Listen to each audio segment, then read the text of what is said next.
বরিশালের বিশ্ববিখ্যাত মহসিন মার্কেট। আর এই মহসিন মার্কেট গেছিলাম একটা প্যান্ট কেনার জন্য। ওয়েট ওয়েট ওয়েট, এখন কিছু হ্যাডামালা লোক এসে বলবে এ ছি মহসিন মার্কেট যায়। শোনেন, তাদেরকে বলি, ভাই আমি ব্র্যান্ডের জিনিসও পরি আবার নন ব্র্যান্ডের জিনিসও পরি। আমি সব পরিস্থিতিতেই নিজেকে মানিয়ে নিতে পারি। কিন্তু এই মহসিন মার্কেট আসলে আমার কান ৩ দিনেও ঠিক হয় না। কারণ এই দোকান থেকে বলে এই যে আপা শোনেন, ওই দোকান থেকে বলে আপা এইটা এরকমের, এই দোকানে আসেন, এই সুন্দরী আপা শোনেন।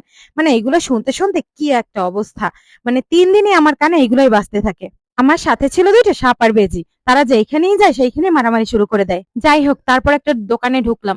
দোকানে ঢুকে একটা প্যান নিয়ে যে কি পেঁচাপেচি শুরু করেছি।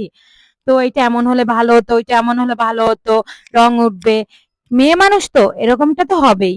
যাই হোক, একটি প্যান্ট খুব করেই পছন্দ হয়ে গেল।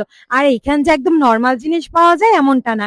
এইখানে খুব খুব সুন্দর সুন্দর প্যান্ট, জামা, জুতা সবকিছুই বিক্রি হয়। আমরা প্যান্ট কেনার পর চলে গেছিলাম ব্লেজ পার্ক। ব্লেজে গিয়ে এক পাশে দেখি বাচ্চারা স্কেটিং করে। তো ভাবলাম আমরাও একটু করি। এজন্য বাচ্চাদের অনেক পটিয়ে তারপর তাদের থেকে নিয়ে নিলাম।